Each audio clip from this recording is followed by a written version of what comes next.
సంపూర్ణ రామాయణం అయోధ్యకాండ. అందరూ కలిసి అరణ్యానికి బయలుదేరారు. గంగానది దగ్గరికి వచ్చి విడిది చేశారు. గుహుడు అక్కడికి వచ్చిన ఆ సైన్యాన్ని చూసి, వీరందరూ అయోధ్య నుంచి వచ్చారు. భరతుడు పట్టాభిషేకం చేసుకుని రాముడికి అపాయం చేయడానికి ఇంత సైన్యంతో వచ్చాడు అని, వీళ్ళు ఈ గంగానది దాటాలంటే నా సహాయం అవసరం అని తన దగ్గర ఉన్న వాళ్ళకి 500 పడవలు సిద్ధం చేయండి ఆయుధాలతో. నేను మంచిగా భరతుని దగ్గరికి వెళ్ళి మాట్లాడతా. అపాయం అనిపించిన వెంటనే సైగ చేస్తా.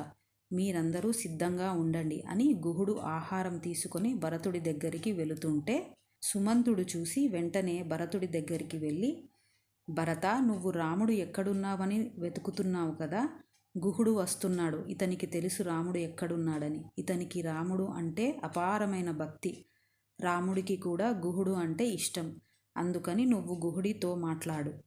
గుహుడు తను తెచ్చిన ఆహారం భరతుడికి ఇచ్చి, ప్రభు, మీరు వచ్చినందుకు సంతోషం. ఇది మీ అయోధ్య నగరమని భావించండి. మీరు ఏ పని మీద వచ్చారో నేను తెలుసుకోవచ్చా? నువ్వు రాజ్యం మీ అమ్మ కోరిక వలన పొందావు. ఇంకా నువ్వు తృప్తి తీరక రాముడికి హాని చేయాలని వచ్చావా, లేకపోతే రాముడిని కలుసుకోవాలని వచ్చావా? నిజం చెప్పు, ఎందుకొచ్చావు? భరతుడు అన్నాడు, నువ్వు అన్న మాట నాకు బాధ కలిగినా నీ అమాయకత్వం నాకు తెలుస్తుంది. కానీ నేను రాముడిని కలవడానికి వెళుతున్నా. నువ్వు రాముడిని కలవడానికి వెళుతుంటే నీ వెంట ఇంత సైన్యం ఎందుకు? భరతుడు అన్నాడు, దేవుడా, ఏ కాలంలో అయినా ఏ పరిస్థితిలో అయినా సరే ఒక తమ్ముడు అన్నకి కానీ ఒక అన్న తమ్ముడికి కానీ హాని చేయడం అనే ఊహ కూడా రాకూడదు. ఇది విని గుహుడు చాలా సంతోషించి, భరత, నేను మా పడవలలో దగ్గరుండి తీసుకెళ్తా అని భరత, ఇదిగో ఇక్కడే ఈ చెట్టు కిందే పడుకున్నారు రాముడు. నేను ఆహారం ఇస్తే అన్నారు, నేను తాపసిలా బ్రతకాలి, ఇవన్నీ తినకూడదు అని గంగానది జలాలు తెప్పించి తాగాడు. మర్రిపాలు తెమ్మని తన తలపై లక్ష్మణుని తలపై నా చేతులతో పోయించుకొని జుట్టు జటలు కట్టేలా చేసుకున్నాడు. ఇక ఆ లక్ష్మణుని గురించి ఎంత చెప్పినా తక్కువే. అన్న అంటే ఎంత ప్రేమో. రాముడు ఈ చెట్టు కింద పడుకుంటుంటే కాళ్ళకి మట్టి ఉంది అని నీళ్లతో కడిగి తుడిచాడు. రాముడు సీత పడుకున్నారు, నువ్వు పడుకో లక్ష్మణ అంటే, నేను పడుకోలేను, ఎప్పుడు అంతఃపురంలో పడుకునే నా అన్న రాముడు, నా వదిన సీతమ్మ ఇలా అరణ్యంలో ఆటవికులు చూస్తూ ఉండగా పడుకుంటే నాకు నిద్ర ఎలా పడుతుంది? ఇదంతా విని భరతుడి గుండె బరువై బాధతో తన అన్న పడుకున్న స్థలంలో వెళ్ళి ఏడ్చాడు. ఇది చూసి గుహుడు ఏడుస్తున్నాడు.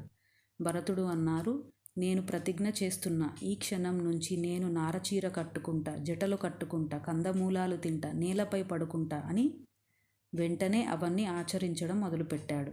శత్రుఘ్నుడిని పిలిచి వెంటనే మనం బయలుదేరాలని అందరూ గుహుడి సహాయంతో పడవలో గంగానది దాటారు. భరతుడు అందరినీ అక్కడే ఉండమని శత్రుఘ్నుడు వశిష్ఠ మహర్షిని తీసుకొని భరద్వాజ మహర్షి ఆశ్రమంకి వెళ్ళారు. మహర్షి వశిష్ఠ మహర్షిని చూసి మర్యాదలు చేసి మాట్లాడుకుంటున్నారు. భరద్వాజ మహర్షి భరతుడితో అన్నారు, భరత, నువ్వు నీ సైన్యం తీసుకొని వచ్చావు. రాముడికి ఏదైనా హాని చేయాలనుకుంటున్నావా? భరతుడు బాధతో, మహానుభావ, నా దౌర్భాగ్యం, నేను ఎక్కడికి వెళ్ళినా నన్ను అనుమానిస్తున్నారు. మీకు తెలియదా నేను ఎందుకు వచ్చానో? మీరు అడిగిన ప్రశ్నకి నేనే చనిపోయాను. గుహుడు ఆటవికుడు కాబట్టి ఈ ప్రశ్న వేస్తే అర్థం ఉంది. మహర్షి అయి మీరు కూడా ఈ మాట అడిగారు. కానీ నేను అందుకు రాలేదు. నా అన్న రాముడు రాజ్యపాలన చేయాలి. ఆయన్ని ఒప్పించి నేను ఆ స్థానంలో ఉండి రాముడికి పట్టాభిషేకం చేయించాలి అని వచ్చాను.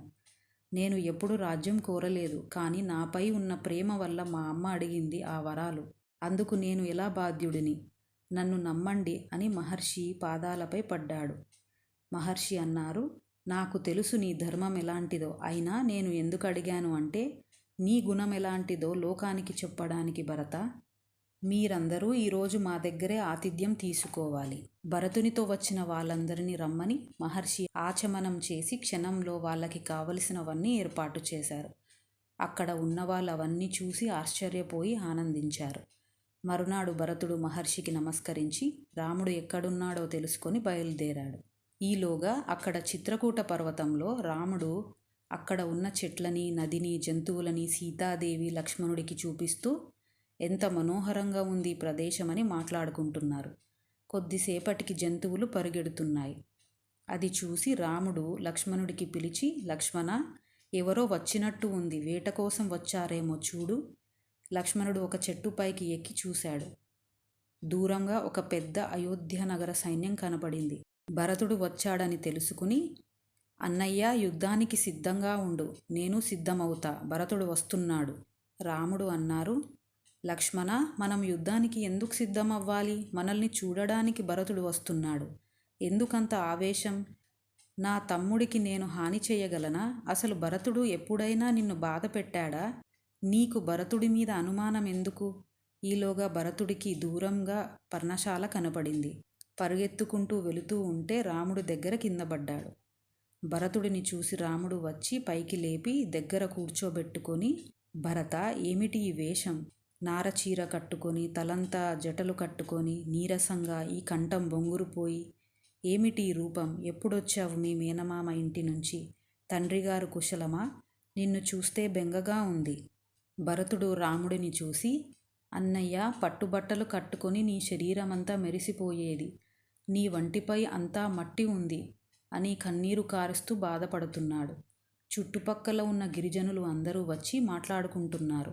ఇక్కడ కొత్తగా వచ్చి పర్ణశాల కట్టుకున్న వాళ్ళ తమ్ముడంట, అతను రాజు అంట, తండ్రివాకు కోసం అరణ్యానికి వచ్చాడంట. అన్నయ్యని తీసుకెళ్లడానికి తమ్ముడు వచ్చాడు రాజ్యం వద్దని. ఎక్కడైనా విన్నామా ఈ విడ్డూరం? తమ్ముడికి కావాలి అని అన్నయ్య వచ్చేశాడు, అన్నయ్యకి కావాలని తమ్ముడు వచ్చాడు. రాజ్యం నాకు వద్దు అంటే నాకు వద్దు అని అన్నదమ్ములు దెబ్బలాడుకుంటున్నారు. లోకంలో ఎక్కడైనా నాకు కావాలంటే నాకు కావాలని దెబ్బలాడుకుంటారు. ఏమీ విడ్డూరమని మాట్లాడుకుంటున్నారు. భరతుడు అన్నారు, అన్నయ్య, నువ్వు తిరిగి వచ్చి రాజ్యాన్ని పాలించాలి. నేను లేనప్పుడు మా అమ్మ తండ్రి గారిని 2 వరాలు కోరింది. ఆయన సత్యవాకు నిలబెట్టడం కోసం వరాలు ఇచ్చారు. నువ్వు అరణ్యవాసానికి వెళ్ళావు, కానీ నేను రాజ్యం తీసుకోలేను. ఇదే సమయంలో నాన్నగారు చనిపోయారు. ఈ మాట విని రాముడు కిందపడి ఏడుస్తూ తండ్రిని తలుచుకుని పక్కన ఉన్న నదిలో మునిగి లేచి ఇలా అన్నారు, నాన్నగారు, నేను మీకు ప్రియపుత్రుడను. మీరు చనిపోయింది నాకు తెలియదు. పెద్ద కొడుకుగా మీ అంత్యక్రియలు నేను చేయాలి, కానీ నా దురదృష్టం మీకు అంత్యక్రియలు నిర్వహించలేదు. అందుకని జలతర్పణం ఇస్తున్నాను. అక్కడ ఉన్న వస్తువులతో పిండతర్పణం చేశారు. పితృతర్పణం చాలా ముఖ్యమైనది. పెద్దలకి సంవత్సరానికి ఒక్కసారి చేసే తద్దినం తిథినాడు చేయకపోతే ఆ కొడుకు యొక్క తర్వాతి తరం నాశనం అయిపోతారు. అందుకే రామాయణంలో పితృతర్పణం గురించి చాలా గొప్పగా భగీరథ కథ చెప్పారు. భరతుడు రామునితో అన్నారు, అన్నయ్య, ఈ రాజ్యం నేను భరించలేను, ఇది నీది. అందుకని అయోధ్య నుంచి అందరం వచ్చాం. నేను మీ స్థానంలో అరణ్యంలో ఉంటా. దయచేసి ఈ రాజ్యాన్ని స్వీకరించు. రాముడు అన్నారు, కాలం అనేది చాలా బలమైనది. ఒక ప్రవాహంలా వెళుతుంది. వెళుతున్నప్పుడు శరీరం ముడతలు పడుతుంది, నీరసిస్తుంది, ఆఖరికి చనిపోతుంది. చనిపోయిన తర్వాత నువ్వు ఏం ధనం సంపాదించావో, ఏ ఆస్తి సంపాదించావో ఈ శరీరంకి సంబంధం ఉండదు. తల్లి అని, తండ్రి అని ఎవరితోటి దీనికి సంబంధం ఉండదు. పంచభూతాల్లోకి వెళ్ళిపోతుంది. అలానే దశరథ మహారాజు గారు వెళ్ళిపోయారు. ఎలా పెరిగారో అలా తరిగిపోతారు. పెరగడం అనేది తరగడం కోసమే. ఎందులోంచి ఒక్కడిగా వచ్చావో అందులోకి ఒక్కడిగా వెళతావు. తోడుగా వచ్చేవాళ్ళు ఎవరూ ఉండరు. మన తండ్రి సత్యవాకు కోసం ఏ వరాలు అయితే ఇచ్చాడో ఆ వరాలకి కట్టుబడి నువ్వు ఆ రాజ్యం పుచ్చుకోవాలి. ఆయన వెళ్ళిపోయారు కదా అని మనం మన ఇష్టం వచ్చినట్టు చేయకూడదు. అన్నయ్య, నాకు తండ్రి యందు గౌరవం ఉంది. తండ్రిని సభాముఖంగా నిందించే దుర్మార్గుడిని కాను. కానీ తండ్రిగారు ఒక పొరపాటు చేశారు. మన వంశంలో ఉన్న ధర్మం ప్రకారం పెద్ద కొడుకు రాజు అవ్వాలి. ఇది మార్చే అధికారం తనకు లేదని చెప్పడం మానేసి రాజ్యం నాకు ఇచ్చారు. ధర్మం తప్పారు. అందుకని ఒకవేళ తండ్రిగారు ఏదైనా పొరపాటు చేస్తే కొడుకుగా మనం దిద్దాలి. అన్నయ్య, నువ్వు ఆ పొరపాటు దిద్దాలి. రాముడు అన్నారు, నీకో ధర్మం చెబుతా. దశరథ మహారాజు కైకమ్మని పెళ్లి చేసుకునే ముందు మీ తాతగారికి ఒక మాట ఇచ్చారు. కైకేయి కడుపులో ఎవరు పుడితే వారికి రాజ్యం ఇస్తా అని.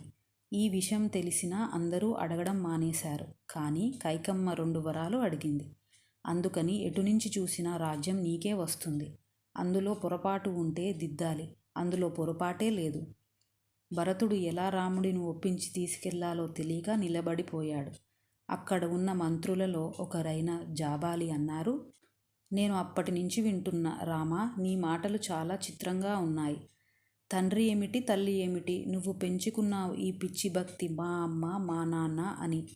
పుట్టిన ప్రతి ప్రాణి తనంతట తాను వెళ్ళిపోతుంది.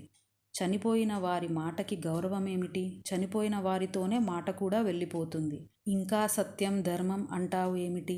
పైగా పితృకార్యం అంటావు, మా నాన్నగారు అంటావు, సత్యంతో ఉన్నావంటావు, ఎవరికో మాట ఇచ్చాడంటావు. ఏమిటి పిచ్చి మాటలు? అసలు ఇవన్నీ ఎందుకు వచ్చాయో నీకు చెప్పనా రామా? ఏదో రకంగా ఇలాంటి పుస్తకాలు రాస్తే డబ్బు ఉన్న వాళ్ళ దగ్గర దానాలు కొట్టేయొచ్చు అని రాసేశారు. అసలు నిజంగా పితృతర్పణాలు లేవు, అన్నీ ఉట్టివే. నిజంగా చచ్చిపోయినవాడు ఎక్కడో ఉన్నాడా? తిది రోజు నువ్వు అన్నం పెడితే ఆకలి తీరిందా? ఇవన్నీ తీసి పక్కకి పెట్టేయి. ఎవరికి కలిగింది వాడు అనుభవించండి. హాయిగా రాజ్యానికి రా, సుఖంగా ఆనందాన్ని అనుభవించు.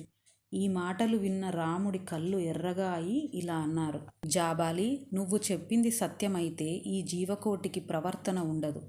ఎవడి ఇష్టం వచ్చినట్టు వాడు ప్రవర్తిస్తాడు.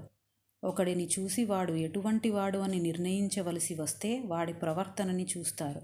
ఆ ప్రవర్తన వేదానికి అనుగుణంగా ఉండాలి. ఈ వేదాన్ని రచించిన వారు ఎవరూ లేరు. మహర్షులు తపస్సు చేసుకుంటుంటే పరమేశ్వరుని యొక్క ఊపిరి తీసుకోవడం వదలడం వేదంగా వినబడ్డాయి. ఆ వేదం ఏం చెప్పిందో అది చేయాలి. అంతేకాని ఈ కంటికి కనపడుతోంది అని ఒక విషయాన్ని నమ్మడానికి భగవంతుడు ఈ కంటికి కనబడడు.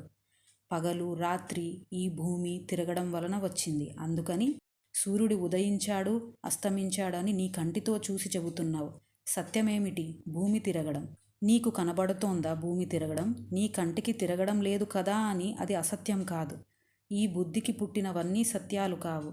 ఏది నిజం? మన సంప్రదాయంలో వేదం అంటే సత్యం, ఇది కాదు అన్నవాడు నాస్తికుడు. నీలాంటి వాడిని ఎలా చేరుచుకున్నాడు దశరథ మహారాజు? ఇది విన్న జాబాలి వణికిపోయి, మహాప్రభో, నా బుద్ధి అలాంటిది కాదు. నేను వేదాన్ని తిరస్కరించిన వాడిని కాను. కానీ ఏదో ఒక మార్గం చెబితే మీరు తిరిగి వస్తారని చెప్పాను. ఎందరూ ఏమి చెప్పినా దానికి సమాధానమిస్తున్నారు రాముడు. భరతుడికి ఏమి చేయాలో తెలియక అక్కడే ఉండి నేను వెళ్ళను అయోధ్యకి అన్నాడు. రాముడు అన్నారు, 14 సంవత్సరాల తర్వాత నేను వచ్చి పరిపాలిస్తా. అప్పటి వరకు నువ్వు రాజ్యం చేయి. అక్కడ ఉన్న ఋషులు అన్నారు, రాముడిని 14 సంవత్సరాలు అరణ్యవాసం చేయని, నువ్వు 14 సంవత్సరాలు రాజ్యం చేయి. భరతుడు ఒప్పుకోలేదు. రాముడి కాళ్ళపై పడ్డాడు. రాముడు అన్నారు, నేను ప్రతిజ్ఞ మీరను, అందుకని నువ్వే 14 సంవత్సరాలు పాలించాలి. వశిష్ఠ మహర్షి రాముడి బంగారు పాదుకలు తెచ్చారు. అవి భరతుడికి ఇచ్చి, వీటిపై రాముడిని ఒకసారి పాదాలు పెట్టి తీయమను. వాటిని భరతుడు రాముడికి ఇచ్చి, అన్నయ్య, ఒక్కసారి ఈ పాదుకల మీద కాళ్ళు ఉంచి తీయు. నేను పరిపాలించను, ఇవి పరిపాలిస్తాయి. రాముడు ఆ పాదుకలపై ఒక్కసారి ఎక్కి దిగారు. భరతుడు సంతోషంతో ఆ పాదుకలు తలపై పెట్టుకుని త్వరగా నందిగ్రామానికి వెళ్ళి సింహాసనం పైన ఆ పాదుకలు పెట్టి పూజ చేసి అప్పటి నుంచి ఏది జరిగినా ఏది చెయ్యాలన్నా ఆ పాదుకలకి చెప్పేవాడు. రాముడు, సీత, లక్ష్మణుడు చిత్రకూటం నుంచి బయలుదేరి అత్రి ఆశ్రమంకి చేరుకున్నారు. అత్రి మహర్షి యొక్క భార్య అనసూయాదేవి. ఈమె మహాపతివ్రత. సీతాదేవిని దగ్గరికి తీసుకొని మాట్లాడుతూ ఇలా అడిగింది, సీత, నీ కళ్యాణం గురించి చెప్పు. సీతాదేవి అంది, నేను అయోనిజని అని మా నాన్నగారు వీర్యశుల్కగా ప్రకటించారు. రాముడు వచ్చి శివధను భంగం చేశాక మా నాన్నగారు వరమాల పట్టుకుని ఉన్న నన్ను త్వరగా రాముడి దగ్గరికి తీసుకెళ్లారు. రాముడు అన్నారు, నేను క్షత్రియుడని కాబట్టి శివధను భంగం చేశాను. మీ కుమార్తెని భార్యగా స్వీకరించడానికి నా తండ్రి గారును నిర్ణయించాలి. మా మామగారు ఒప్పుకున్నాక మా పెళ్లి జరిగింది. అనసూయాదేవి సంతోషపడి కొన్ని వస్తువులు సీతాదేవికి బహూకరించి ఎప్పుడూ నలగని చీరలు, ఇంకొన్ని వస్తువులు ఇచ్చింది. రాముడు అత్రి మహర్షిని అడిగారు, మేము ఆశ్రమం నిర్మించుకోవడానికి అనువైన చోటు చెప్పండి. మహర్షి అన్నారు, ఇక్కడ రాక్షసులు తిరుగుతుంటారు, చాలా జాగ్రత్తగా వెళ్ళాలి అని దారి చూపించారు. అయోధ్యకాండ సమాప్తం.